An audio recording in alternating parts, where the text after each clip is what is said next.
Protesters were back out in force for a sixth straight Saturday, calling on President Park Geun-hye to resign for her involvement in the power abuse scandal surrounding her and her confidant Choi Soon-sil. Thousands have kept up their demand despite the president's third national address, in which she apologized to the Korean people. Our Kim Min-ji is on the story for us. Holding up candles in the cold, protesters have come together for a sixth straight Saturday to let their voices be heard.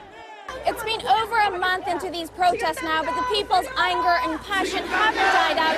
They're standing firm, calling on the president to step down. Rally organizers estimate over 1.5 million people were present at Saturday's demonstration.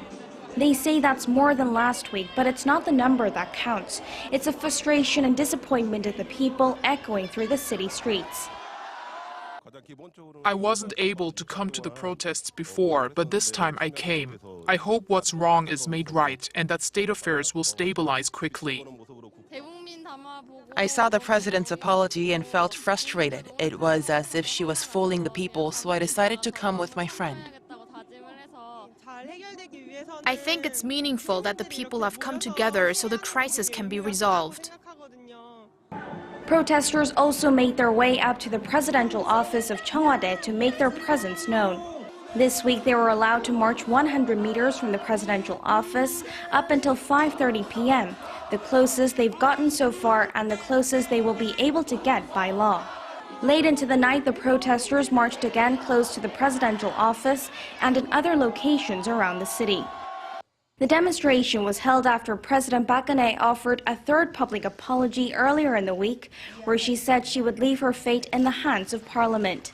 Since then, opposition lawmakers have decided to put their impeachment motion up for a vote on December 9th, instead of the initial date of Friday, with the hope of getting more support from their ruling party counterparts.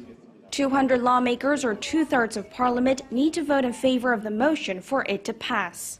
Frustrated at the delay, people also launched protests outside the ruling Saenuri Party's headquarters in Yeouido in eastern Seoul, criticizing them for stalling the progress toward impeachment and calling for the party to disband.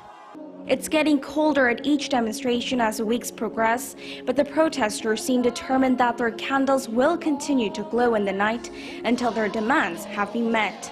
Kim Min-ji, Arirang News.